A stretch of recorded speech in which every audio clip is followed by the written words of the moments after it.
Magandang araw po sa inyong lahat, lalo na sa ating mga pinuno, kawal kawani at pamilya ng Hukbong Katihan ng Pilipinas. Ako po si Father Dion, isang paring Katoliko ng Military Ordinariate of the Philippines at ang Post-Catholic Chaplain ng Headquarters and Headquarters Support Group ng Philippine Army.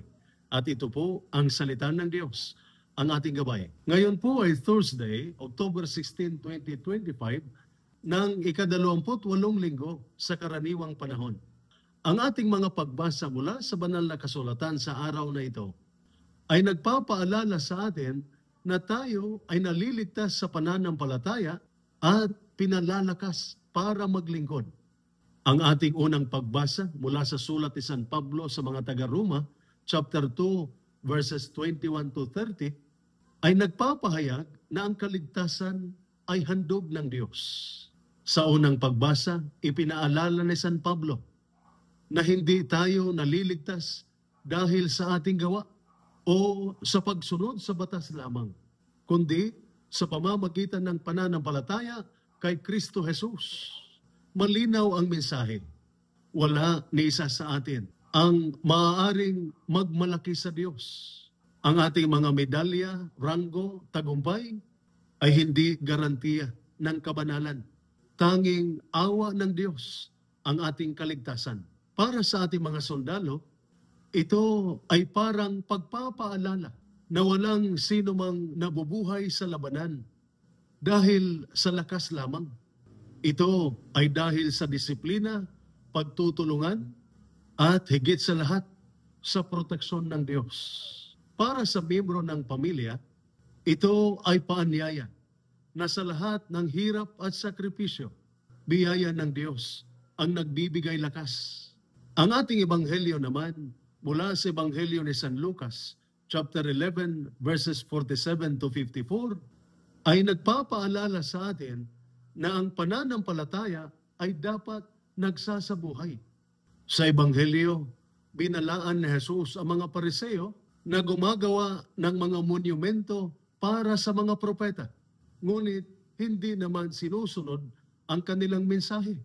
Pinaparangalan nila ang nakaraan, ngunit hindi isinasabuhay ang aral. Ang panganib ay ganito, pananampalatayang panlabas lang, ngunit walang laman ang puso. Para sa ating mga sundalo, ibig sabihin nito, hindi sapat ang pagsuot ng ating uniforme. Ang mahalaga ay ang mabuhay ng may dangal at katapatan.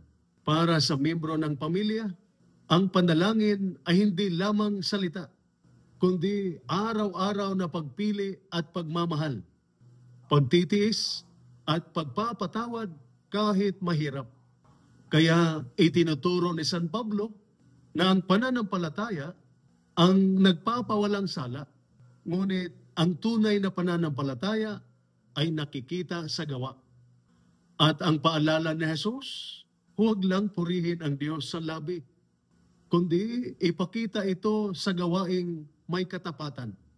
Kaya para sa ating mga sundalo at pamilya, ang tunay na pananampalataya ay ang pagtitiwala kay Kristo, pamumuhay ng tapat at paglilingkod ng may tapang at pagmamahal. Doon nagiging totoo ang ating pananampalataya, nagbibigay kaligtasan at lakas sa bawat misyon ng buhay. Ito po ang salita ng Diyos, ang ating gabay. Manalangin tayo. Amang makapangyarihan, nagpapasalamat kami sa kaligtasang dulot ng pananampalataya kay Kristo. Pagpalain mo ang aming mga sundalo ng katapatan sa tungkulin, tapang sa hirap, at pagpapakumbaba sa tagumpay. Ingatan mo ang kanilang mga pamilya, biyayaan ng pagkakaisa, pagtitiyaga at pag-asa. Gawin mong buhay ang kanilang pananampalataya sa pag-ibig at paglilingkod araw-araw sa pamamagitan ni Kristo na aming Panginoon. Amen. At sumainyo at sa inyong pamilya ang pagpapala ng makapangyarihang Diyos, Ama, Anak at Espiritu Santo. Amen. San Miguel Arcangel, ipagtanggol mo kami. Amen.